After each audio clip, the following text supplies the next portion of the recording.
মানুষ বার হবে, ওরা হবে দাজ্জাল। দাজ্জাল মানে হিংস্রকারী, ওরাই হবে কাজ্জাব। কাজ্জাব মানে হলো মিথ্যাবাদী। আল্লাহ নবী পরে বললেন, ওরা এমন এমন হাদিসের কথা তোমাদের শোনাবে, বিমা লাম তাসমাউ, এর আগে তোমরা কখনো শোনোনি। ও আনতুম ওয়ালা আবাউকুম, এমনকি তোমাদের মুরব্বীরা যারা গহীন কবরে চলে গেছে, এমনও কথা শোনে তারাও কখনো কবরে যায়নি। রাসূল বলেছেন সেই জামানায়, আখিরি জামানায় এই দাজ্জাল আর কাজ্জাব এমন মিথ্যুক মিথ্যাবাদী পৃথিবীতে আসবেই আসবে। এবার বক্সের সাউন্ডটা বন্ধ হয়ে গেছে। হ্যালো, আসছে মাইকেলটা, চলে। ও আমার বাপজিরা, চলে না গিয়ে যাওয়া যায়। তাহলে সেই জামানায়, আখিরি জামানায় এমন কিছু দাজ্জাল আর কাজ্জাব পৃথিবীতে আবির্ভাব হবে। আমি আপনার কাছে আর একটা কথা বলতে চাই, লক্ষ্য করে দেখা যায়, আপনার কাছে আমি বোঝাতে চেয়েছি। তাহলে দাজ্জাল আর কাজ্জাব সম্পর্কে আপনার কাছে আমি বোঝাচ্ছিলাম। লক্ষ্য করে দেখা যায়, আমরা এখানে ছিলাম না, আমরা এসেছি। আবার এমন একটা সময় আসবে আমরা কেউ এখানে থাকবো না, না। আল্লাহ আছেন, আল্লাহ রয়েছেন, আমার আল্লাহ থাকবে। আল্লাহু বাকি মিন কুল্লি ফানি, পৃথিবীর সব ধ্বংস কেবল আমার আল্লাহ ব্যতীত। আল্লাহ নবী জানিয়ে দিয়েছেন, ও পৃথিবীর উম্মাত জেনে রেখে দাও, তোমাদের যেখানে জ্ঞান শেষ, আমার আল্লাহর ওখান থেকে জ্ঞান শুরু। জোরে বলেন সুবহানাল্লাহ। আল্লাহ, এ নাড়া টাড়াতে দেখো না কেমন লাগছে। বক্সটা বন্ধ হয়ে গেছে, মাইকলা কোথায়? আল্লাহ আল্লাহ আল্লাহ। আমিও ডেকেছিলাম ওই জন্য যে ঠিক কর, শুরু করলে সমস্যা হবে। ও আমার বাপজিরা, চলেন একটা বার এগিয়ে যাওয়া যায়।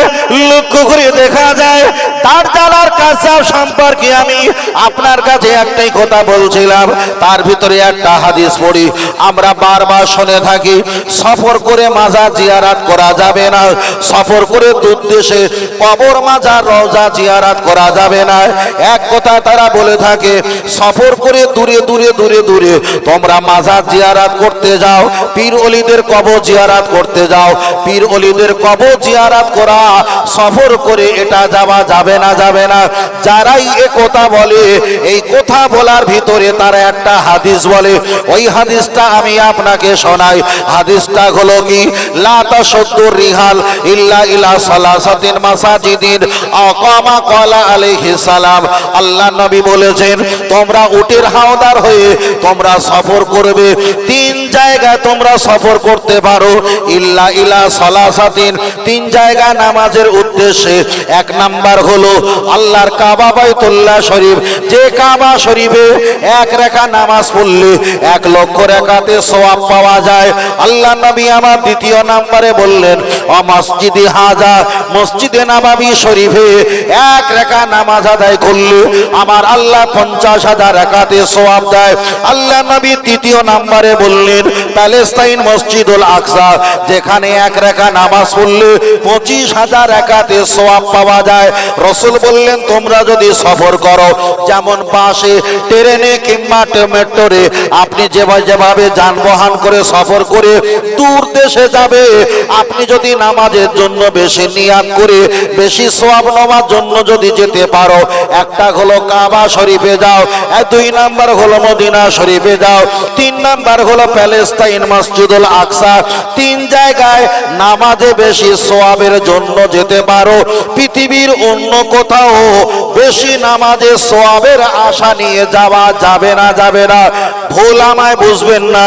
এখন কিছুদিন আগে হুগলি চলেছিল বড় একটা ইজতেমা, তাবলীগ জামাতের বড় ইজতেমা চলেছে, কয়েক লক্ষ লক্ষ লক্ষ মানুষ জড়ো হয়েছে। কেউ যদি মনে করে ওখানে নামাজ পড়লে বেশি সওয়াব হবে, রাসূল বলেছে উনি হলো দাজ্জাল, উনি হলো কাজ্জাব। কেন নামাজে বেশি সওয়াব মক্কা শরীফ মদিনা শরীফ আর প্যালেস্তাইন মসজিদুল আকসা, এই তিন জায়গায় নামাজে যতটা সওয়াব পাওয়া যায় পৃথিবীর অন্য কোথাও বেশি নামাজে সওয়াবের আশায় যাওয়া যাবে না। তাহলে কেউ যদি বলে বিশ্ব ইজতেমায় ওখানে লক্ষ লক্ষ মানুষ, ওখানে জামাতে নামাজ পড়লে বেশি সওয়াব পাওয়া যায়, তাহলে রসুল একথা বলেনি, সাহাবারা একথা বলেনি।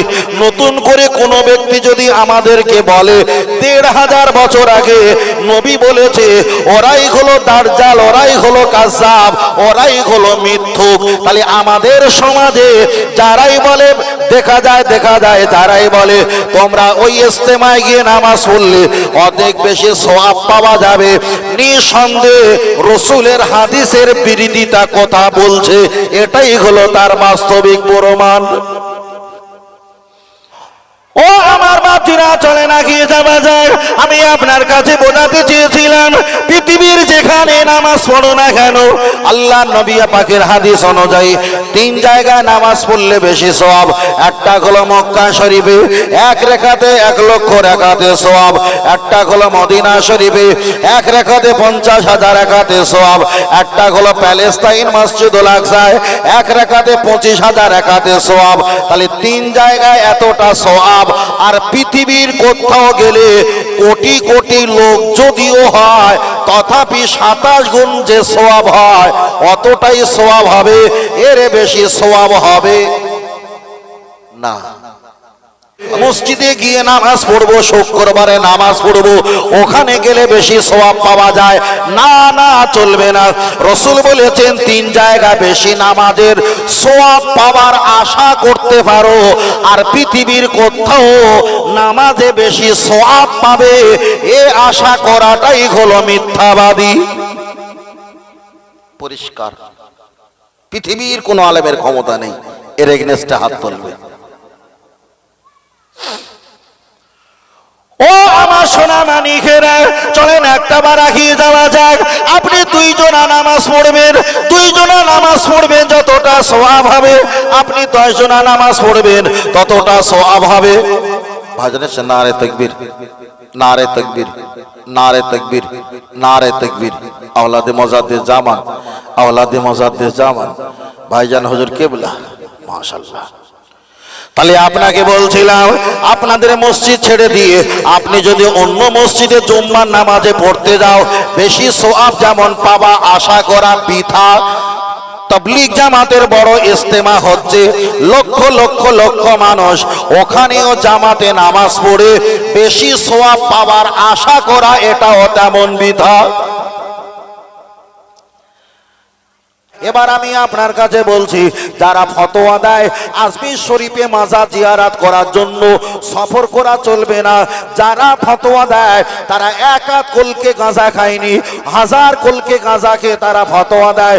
নবী বলেছে নামাজের জন্য 3 জায়গা বেশি সওয়াব পাবে, এই 3 জায়গা ছাড়া আর কোথাও বেশি নামাজের সওয়াবের জন্য তোমরা সফর করবে না। ওই হাদিসটা ওখানে আছে, ওই হাদিসটা লাগিয়ে এখানে হাদিস বলছে এক, ব্যাখ্যা করছে এক, ওরাই বলছে সফর করে মাজার জিয়ারত করা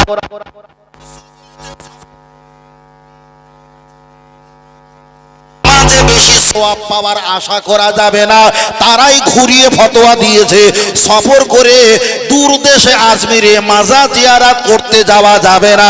তাহলে নিঃসন্দেহে রসুল বলেছে এমন কিছু হাদিসের কথা সেই জামানায়, আখিরি জামানায় কিছু মানুষ তোমাদের শোনাবে যা আমি বলিনি, ওরা আমার নাম দিয়ে দোহাই দিয়ে চালাবে, হাসরের ময়দানে ওরা আমার কেউ হবে না, আমি রসুল ওদের কেউ হব না।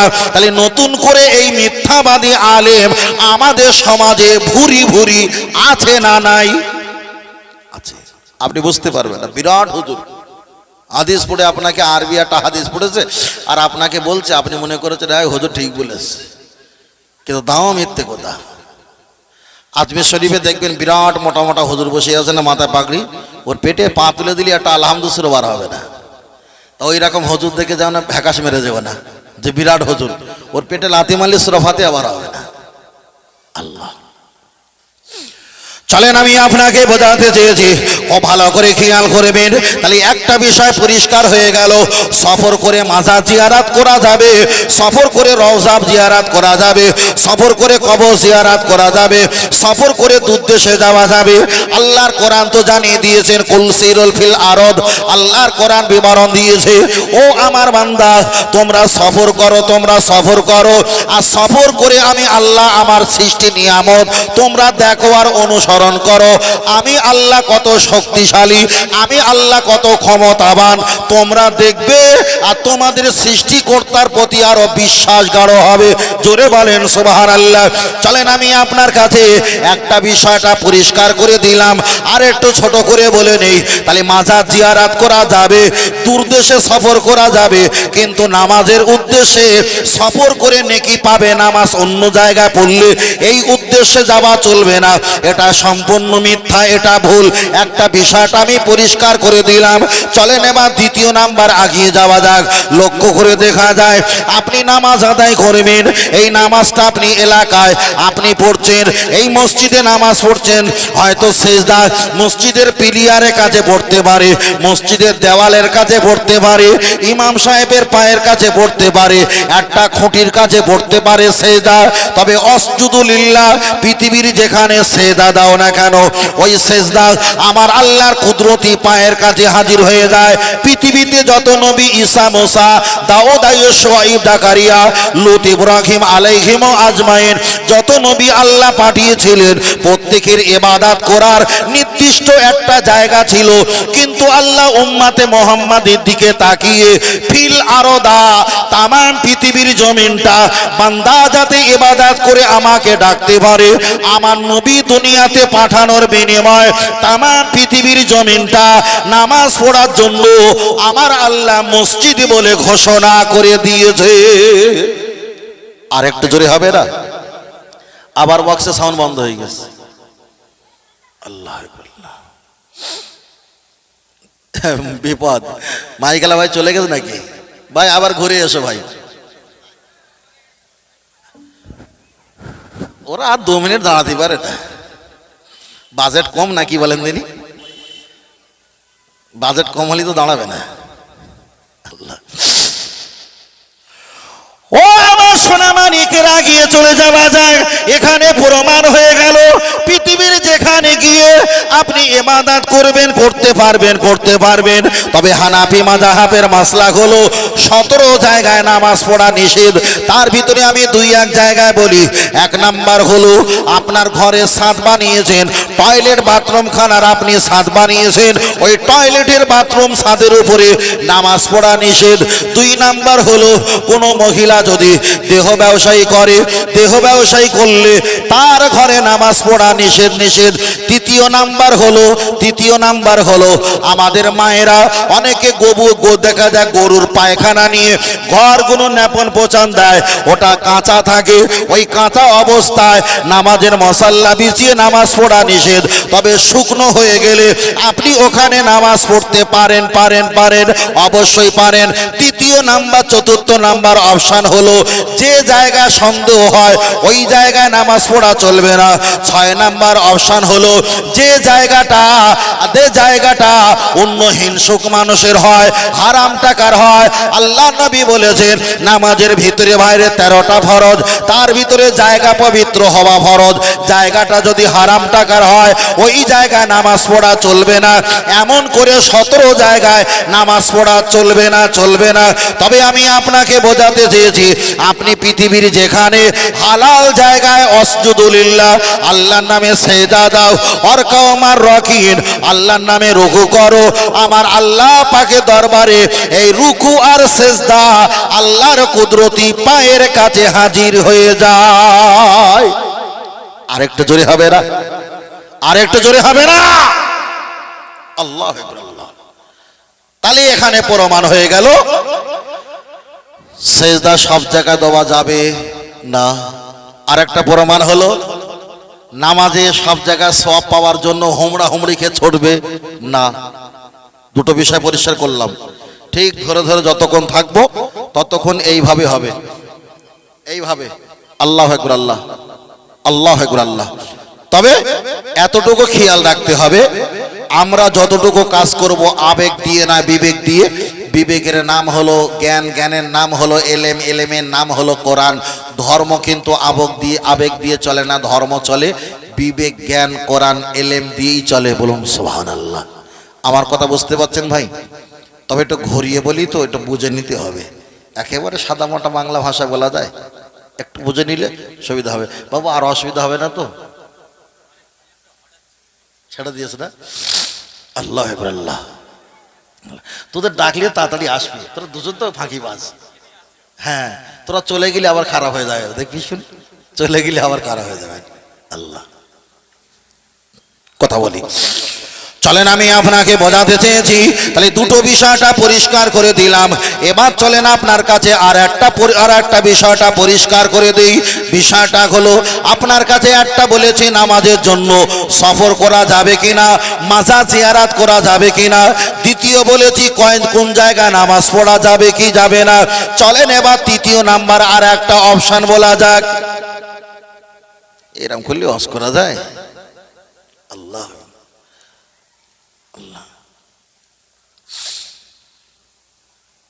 আর আমি যদি মুখস্থ করে আসতাম না, কবিতার মতো চলতো। আমি তো মুখস্থ করে আসিনি না, ওই জন্য সমস্যা হবে। মুখস্থ করলে কি হয়, ছেলে কোলে দুধ খাওয়াচ্ছে তবুও কবিতা মুখস্থ পড়ে যাবে। আর যদি খোঁজে খোঁজে যদি বলা হয়, তাদেরকে সম্ভব হবে? সম্ভব হবে না। আল্লাহু আকবার। আল্লাহ, ও বাতিরা, চলে না গিয়ে যাওয়া যায়, লক্ষ্য করে দেখা যায়। তাহলে এখানে আমি আপনার কাছে একটাই বিষয় বললাম, বিষয়টা ছিল দুটো বিষয় হয়ে গেছে। আমি 3 নাম্বারে যাব, কিন্তু আওয়াজের কারণে মাথা গোলাচ্ছে। বুঝতে পারছেন না? মাথা গোলাচ্ছে, কোনটা ধরবার মাথায় আসে না। আল্লাহ আকবার। আল্লাহ, আমি আপনার কাছে 3 নম্বরে বলছি। অনেকে আমরা একটু হাততালি মারি, কি দেখা যায়, কি খুশি হলে, কি আনন্দ হলে অনেক ব্যক্তিরা হাততালি মারে। হাততালি মারা কে বলবে শরিয়াতে জায়েজ, কে বলবে জায়েজ। আমি আপনার কাছে পরিষ্কার পরিচ্ছন্নতা করে বলছি, জীবনে কোনো ব্যক্তি যদি আপনাকে বলে না এটা ভুল, আপনি মনে করবেন ইনি হলো কাজ্জাব, মিথ্যাবাদী, 1 নম্বরে আগিয়ে যাও। আল্লাহ নবী আমার হাদিস শরীফে বললেন, তোমরা যদি বিপদে পড়ো, লা ইলাহা ইল্লা আনতা সুবহানাকা ইন্নী কুনতু মিনাজ জালিমিন, এই দোয়াটা পাঠ করো। তোমরা যদি কিছু হারিয়ে ফেলো, দুঃখ সংবাদ যদি শোনো, ইন্না লিল্লাহি ওয়া ইন্না ইলাইহি রাজিউন, এই আয়াতটা তোমরা পড়ো। তোমরা যদি কষ্ট পাও, আল্লাহর কাছে শুকরিয়া আদায় করো। তোমরা যদি সুখ শান্তি পাও, আল্লাহ দরবারে শুকরিয়া আদায় করো। যার ব্যাখ্যা হলো, সুখে দুঃখে সর্বসময় আল্লাহকে ডাকো, আল্লাহকে ডাকো। কিন্তু অনেক ব্যক্তি দুটো হাত নিয়ে তো তালি মারে। আপনি আগিয়ে চলে যাওয়া যাক। ডান হাত আছে আরবি সংখ্যা, যারা কোরআন পড়তে পারে তারাই ভালো বলতে পারবে। ডান হাতে আছে 1 এর পিঠে 8, 18। বাম হাতে আছে 8 এর পিঠে 1, 81। 81 আর 18 হলো 99। আল্লাহ পাকের গুণবালী সিফাতি নাম। অনেকে বক্তব্য করবে আর বলবে 102, 103, তাও মিথ্যা কথা। হানাফির ফতোয়া হলো আল্লাহ পাকের নাম হলো 99টা সিফাতি নাম।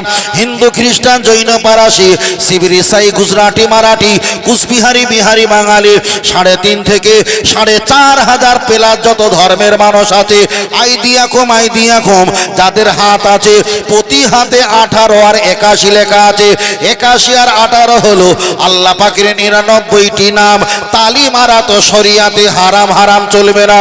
কিন্তু অনেকে হরিকতি, আমলকি, বয়রা, অর্জুন, কালমেঘ, রজনী, বিমাল, তুলসী, শেখর, শান্তি, মোসাফির, দিলবার, চুটকি, এমন করে অনেকে রাকেশ খৈনি, রাজা খৈনি, কলকাতা, শ্যামবাজার, বাবুঘাট, শিয়ালদা, বিহারীদের হাতের কোচা খৈনি খেয়ে দুমদাম তালি মারে। তামাক খাওয়া হালাল না হারাম আমি ফতোয়া দেই না, কিন্তু তালি মারা তো শরিয়াতে হারাম। এবার আপনি ডোলে কি করবেন চিন্তা ভাবনা করে দেখেন। তালি মারা চলবে না। আমি ফের বলছি, যতটা বলছি হালকা করে। কেউ যদি ঘুরে বসে তালি মারা হারাম, কোন হাদিসে লেখা রয়েছে? ও 14 গোষ্ঠীলে বসতে বলে 3 মিনিট। ক মিনিট? 3 মিনিট। মাইকে কথা বলছি, যা বলবে এই পর্যন্ত।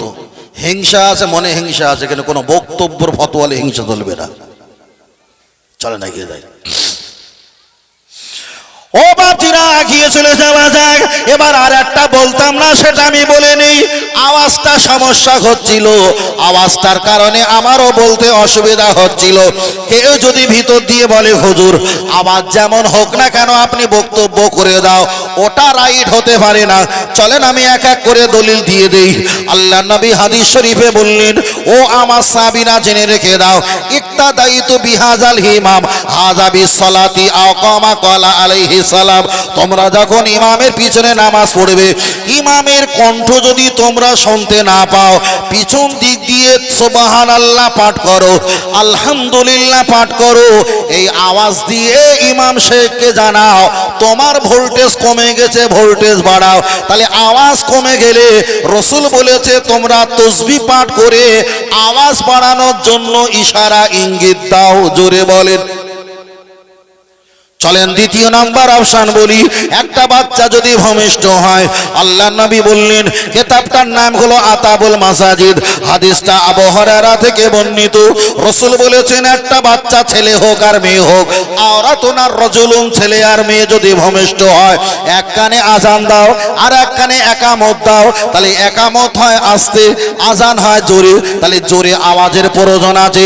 তৃতীয় নাম্বার, মসজিদে যদি 5000 মানুষ নামাজ আদায় করে, মসজিদের ইমামের আওয়াজের কণ্ঠ অত দূর যাবে না। 3 কাতার 5 কাতার পর পর আমরা একটা মুকাব্বির বানিয়ে নেই, মুকাব্বির বানিয়ে নেই। ওখানে তো আওয়াজ দেওয়ার জন্য মুকাব্বির বানানো হয়, অবশ্যই ওটা জায়েজ। 4 নম্বরে আগিয়ে চলে যাওয়া যাক। লক্ষ্য করে দেখা যায়, আপনি যখন মসজিদে আজান দেবেন, আজান দেওয়ার সময় উচ্চ আওয়াজে আজান দিতে হয়। আপনার মাইক যদি কারেন্ট না থাকে, জানালা খুলে দিয়ে আজান দাও, না হলে মসজিদের ছাদের উপরে উঠে উঠে আজান দাও। এটাই হলো শরীয়তের মসলা। 6 নাম্বার অপশন হলো, লক্ষ্য করে দেখা যায় আমার আল্লাহ যখন কিয়ামত দেবে, ইসরাফিল আলাইহিস সালামকে আমার আল্লাহ সিংহা বাঁশিতে ফুৎকার দিতে বলবে। বাঁশিতে ফুৎকার দিলে আওয়াজ হবে না? হবে না, অবশ্যই আওয়াজ হবে। আমার আল্লাহ চাইলে একেবারে নিঃশস্ত্রভাবে সাইলেন্ট অবস্থা কিয়ামত দিতে পারত, কিন্তু আল্লাহ বাঁশির আওয়াজ দিয়ে কিয়ামত দেবে। ওখান থেকে ফতোয়াটা ধরে নিলাম, আল্লাহ যেমন আওয়াজ দিয়ে কাজ করে, আমরাও তেমন আওয়াজ দিয়ে ধর্ম করব। ওটাও যদি জায়েজ হয়, আওয়াজ বাড়িয়ে নেওয়া এটাও শরিয়াতে।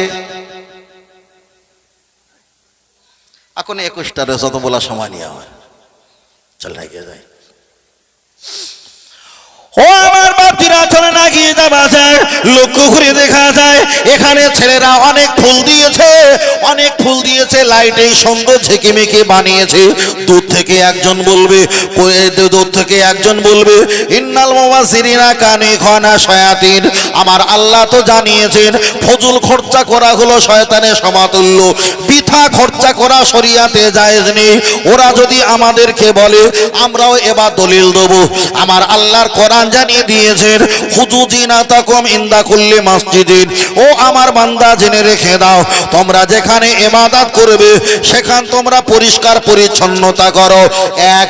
দ্বিতীয় নাম্বার নবী আমার বললেন, আত-তুহুরু শাতরুল ঈমান, পরিষ্কার পরিচ্ছন্নতা করা এটা ঈমানের অঙ্গ। 2। তৃতীয় নাম্বার নবী আমার বললেন, বালহুম ইউসাল্লুনা, আমি নামাজকে পছন্দ করি, আন্নাল মারআতা, নারী জাতকে পছন্দ করি। আল্লাহ নবী তৃতীয় নাম্বারে বললেন, আমি ফুলের খুশবুকে পছন্দ করি। 4। 5 নাম্বার রাসূল বললেন, ইন্নিল আরাফুল হাজারা ওয়া শাজারা ইউসাল্লুনা আলাইয়া, ওই সব ফুলগুলো গাছগুলো ইউসাল্লুনা আলাইয়া আমার নামে তাসবিহ তেলাওয়াত করে। 7।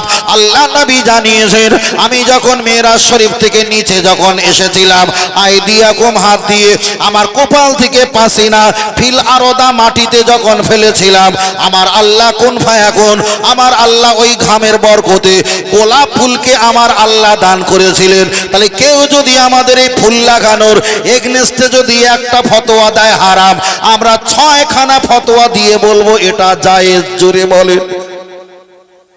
তাহলে কেউ যদি আমাদের একটা আঙুল দেখায়, আমরা চাইলে 5-এর অধিক আঙুল দেখাতে পারি, কোনোটা জায়েজ নাই। চাদর পরা এটাও রাসূল পরেছিল, তবে রাসূলের পরা সুন্নাতটা কি আপনারা যারা দেখছেন, আমি ছোট করে বসে বসে দেখিয়ে দিই। আমি সেভাবে পড়তে পারিনি, এটা আমার দুর্বলতা। প্রথমে কি করবেন, এই ডান কাঁধটা নিয়ে এই বাম কাঁধের এই ভিতরে কানাটা ভিতরে প্রবেশ করিয়ে দেবেন। কথা শিখে রাখেন, সুন্নাহ দিলেন। আর এই যে কানাটা ঝুলে থাকবে এটা নিয়ে এর উপরে দেবেন, তাহলে দুটো কানা কাঁধর ওই পারে থাকলো না, এটা ভিতর দিয়ে ওপারে আছে, আর এটা এপার থেকে নিয়ে বাম দিকের এই ডান দিকের এপারে যাবে। এই চাদর পরাটা হচ্ছে সুন্নাতে রাসূলুল্লাহ। জোরে বলুন সুবহানাল্লাহ। আমরা কি করি, একটা ঝুলে থাকে আর একটা কাঁধে দিই, এটা করি না। এই চাদরের বিষয়টা হাদিস শরীফে এসেছে। চলে নাকি যাই। ও আমার সোনা মানিকেরা, গিয়ে চলে যাওয়া যায়। লক্ষ্য করে দেখা যায়, আমি আপনাকে একটাই কথা বারবার করে বলছি, তাহলে শরীয়তের মশলার বিষয়ে আপনার কাছে বললাম এগুলো যাবে, এগুলো অবশ্যই যাবে যাবে যাবে, সমস্যা নেই, আগিয়ে চলো। আমি মাইকের ফোনটা ডান দিকে ঘুরিয়ে নিলাম, হাতে একটা ঘড়ি পরেছি, সেটা হলো ডান দিক। আপনি উর্দু ফার্সি লিখতে গেলে, কোরআন শরীফ পড়তে গেলে সেটা ডান দিক দিয়ে পড়তে হয়, মসজিদে উঠতে গেলে সেটাও ডান দিক দিয়ে উঠতে হয়, পায়খানা ঘর থেকে নামতে গেলে সেটা ডান পা দিয়ে নামতে হয়, মসজিদের কাতার ভার করতে হয় ডান দিক। ইমাম সাহেব ফজরের নামাজের পর, আসরের নামাজের পর একটু ঘুরে বসে, সেটাও ডান দিক। এমনকি আমরা যখন নামাজে সালাম ফিরাই, প্রথমে আমরা ডান দিকে সালাম ফিরানো হয়। কিছু খাওয়া দাওয়া, লেবা দেওয়া, এই ঘুমানো, এটা ডান দিক দিয়ে শুরু করতে হয়। ও বাবাজিরা, মসজিদের মেম্বার যেটা আছে ওটাও ডান দিকে একটু চেপে দেওয়া আছে, ডান দিকে চেপে দেওয়া আছে। আল্লাহর নবী মা হালিমাতুস সাদিয়া রাদিয়াল্লাহু তাআলা আনহা ওনার দুধ পান করেছিলেন, ওটা ছিল ডান দিক, ওটা ছিল ডান দিক। তাহলে এক কথায় আল্লাহর নবী যে কাজগুলো করতেন ওটাই ছিল ডান দিক, ডান দিক, ডান দিক। আমার নবী পাকের আদর্শ, আখলাক, আদাত, ওটাই হলো আমার রাসূল পাকের নিয়ম। তবে কোনো কোনো কাজে যদি আমরা বাম দিকে করে ফেলি, এটা আমাদের দুর্বলতা, কিন্তু হওয়ার পক্ষ ছিল ওটাই ছিল ডান দিক, ওটাই ছিল ডান দিক। তবে আপনার কাছে বলছি, পশ্চিম মেদিনীপুর মায়েদেরকে দেখেছি ওদের ডান দিকের নাক ফোড়ানো আছে, আমাদের বাংলার অনেক মায়েদের বাম দিকে নাক ফোড়ানো আছে, ও হওয়ার কথা ছিল ডান দিক, ডান দিক। অনেক ছেলেরা মাঝখান থেকে সিধা করে না। আল্লাহ নবী চুল যখন মোবারক যখন হাসড়াতেন, ওই চুলটা মাঝখান থেকে সিধা করতেন, এক। দ্বিতীয় নাম্বার হলো সমস্ত চুলগুলো পিছনে ফেলে দিতেন, দুই। তৃতীয় নাম্বার হলো সমস্ত চুলগুলো ছোট ছোট করতেন। এবার আপনার কাছে আর একটা ফতোয়া বলা যাক, নেড়া অনেকে হয় না, হয় না, অনেকে নেড়া হয়, নেড়া হয়, মাথার চুলগুলো মুন্ডানো করে, বেলেট দিয়ে মাথার চুলগুলো নেড়া হয়। এবার একটা বার বলবেন, নেড়া হওয়া সুন্নাত নয় না সুন্নাত কোনটি? নেড়া, নেড়া। আমরা তো ছেলেদেরকে নেড়া করি না, মাদ্রাসা দেখেননি, মাদ্রাসার ১ দর্জন ছেলেদেরকে নেড়া করে দিয়ে ফেসবুকে ফটো দিয়ে তো ছেলেদের নেড়া করে দিয়েছি। এখন নেড়া করা শরিয়াতে জায়েজ না না জায়েজ?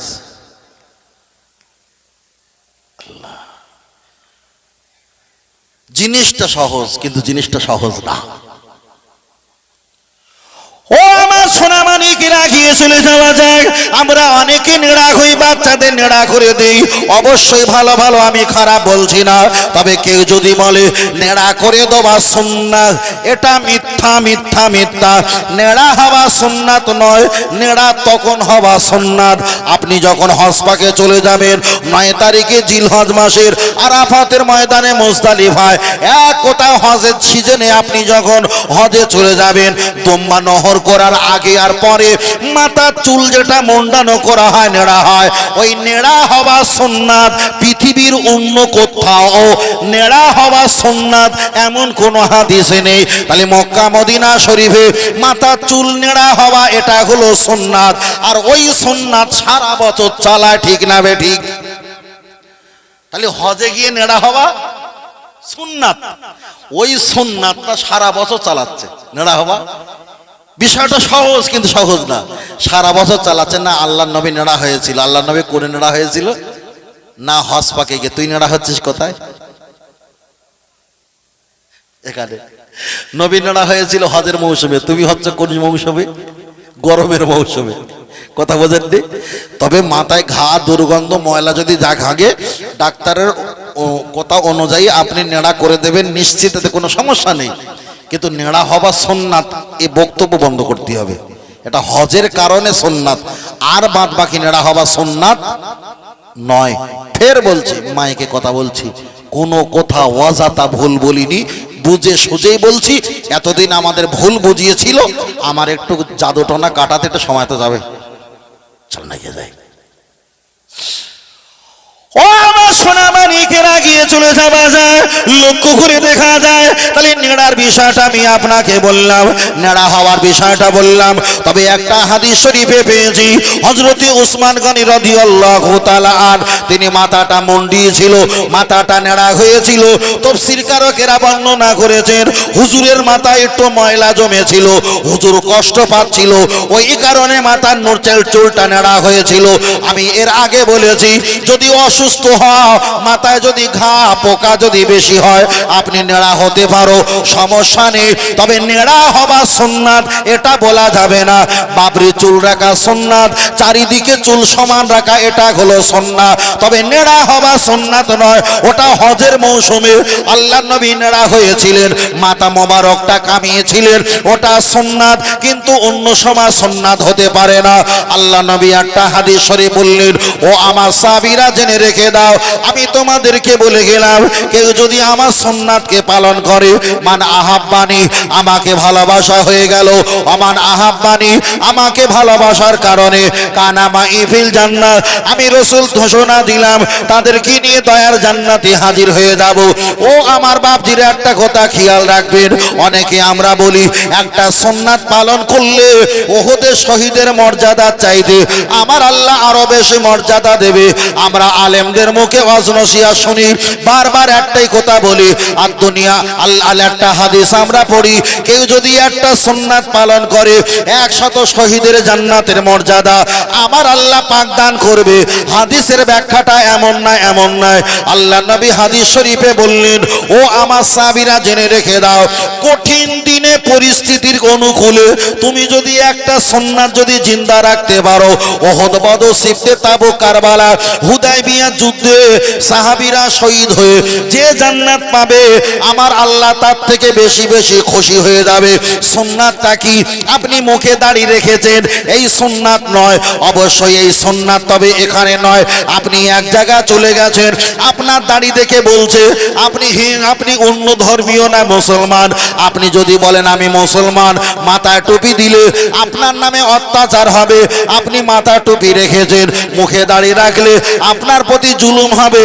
আপনি তখনও মুখে দাড়ি রেখেছেন।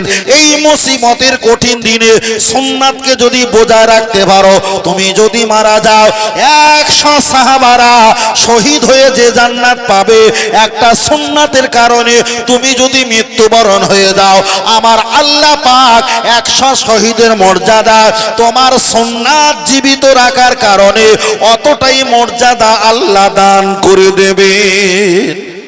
আরেকটু জোরে হবে না? তাহলে আরেকটু ভালো করে শিখে নেন। আপনি যে সুন্নাত রেখেছেন এই সুন্নাত, তবে এই জায়গায় নাই। এই সুন্নাতটা যখন অন্য জায়গায় যাওয়া আমার জন্য কঠিন হয়ে যাবে, ওই জায়গা যদি সুন্নাতটা নিয়ে যদি ঢুকোছো আর সেখানে যদি আপনার জীবনটাকে শেষ করে দেওয়া হয়, এই সুন্নাতের কারণে আপনি মারা গেছেন, তাহলে শহীদের মর্যাদা সওয়াব পাবেন। কথা বুঝতে পেরেছেন? আর এমনি যে সুন্নাত আমরা পালন করছি, এটা আপনি এমনি সওয়াব পাবেন, তবে শহীদের নয়। বিষয়টা পরিষ্কার হলো? আর একবার বলছি, এমনি সুন্নাত পালন করছি, এটা আল্লাহ নেকি দেবে, কিন্তু কঠিন দিনে রাত 3টের সময় আমার টুপি দেখে আমার একটা হেঁসর কোপ মেরেছে, সাপোজ টুপি তো সুন্নাত, মেরেছে, এই সুন্নাতের কারণে মার খেতে হয়েছে, এর মারা যাবার জন্য আল্লাহ শহীদের জান্নাতে সওয়াব দেবে। কিন্তু এখন টুপি আছে, এখন কেউ কি মারবে? মারবে না। তাহলে কি হচ্ছে? নেকিটা অটোমেটিক পাচ্ছি। কথা বুঝতে পেরেছেন? নেকিটা সওয়াব পাচ্ছি, কিন্তু কঠিন পরিস্থিতির ভিতরে সুন্নাতটাকে আমি টাঙিয়ে রেখেছি, ব্যবহার করেছি, তখন ক্ষতি হলে আল্লাহ সওয়াব দান করবে। এটাই হলো হাদিসের সারমর্ম। আর আমরা বারবার বলে যাই একটা সুন্নাত পালন করো বাবা, হাসরের ময়দানে 100 শহীদের জান্নাতে সওয়াব দেবে। না, এটা ভুল ব্যাখ্যা, এটা ভুল ব্যাখ্যা। একজন জিজ্ঞেস করছে তোমার নাম কি? আপনি যদি বলেন আমার নাম হলো মোহাম্মদ আব্দুর রহমান, আপনার নাম শুনে আপনাকে হত্যা করতে পারে। আপনি ওই নামটা যখন বলেছেন, হত্যা যখন করেছেন, তখন হয়ে গেছেন শহীদের মর্যাদা। শহীদের মর্যাদা, তাহলে এখানে বোঝা যায় একই সোয়াব কারণ বসন্ত কারণ প্রেক্ষাপটে পরিবর্তন হয়, সোয়াবের কারণটা হয় আলাদা। সাপোজ আপনি চায়ের দোকানে সকালবেলায় একটা কেক খেয়েছেন, হালাল না হারাম? হালাল তো। আরে আরবিতে কাকুন মানে কেক, লাহামন মানে গোস্ত, মিলহন মানে লবণ, বালাফন মানে পোলাও, হ্যাঁ, মাওন মানে পানি, আসালন মানে মধু, হিলহিয়াতুন মানে মেহেদের অলংকার গহন, এটা আরবিতে নাম। তা আপনি যখন কাকুন মানে কেক যখন খেয়েছেন চায়ের দোকানে, এটা জায়েজ না না জায়েজ? জায়েজ তো। ওই কেক যদি 1 জানুয়ারি বড় সাহেবের জন্মদিনে যদি খান, না জায়েজ। তাহলে কেক স্থানকাল পরিস্থিতি হিসাবে জায়েজ হচ্ছে, আবার না জায়েজ হচ্ছে। ঠিক সুন্নাতটা ওরকম, স্থানকাল পরিস্থিতি যখন হবে তখন শহীদের মর্যাদা পাবে, স্থানকাল পরিস্থিতি যখন না হবে তখন সুন্নাতি সওয়াব পাবে। বিষয়টা ক্লিয়ার করলাম? চলেন এগিয়ে যাই। চলেন আমি আপনার কাছে অনেক কথা বলতে বলতে বিষয়টা আর একটু পরিষ্কার করে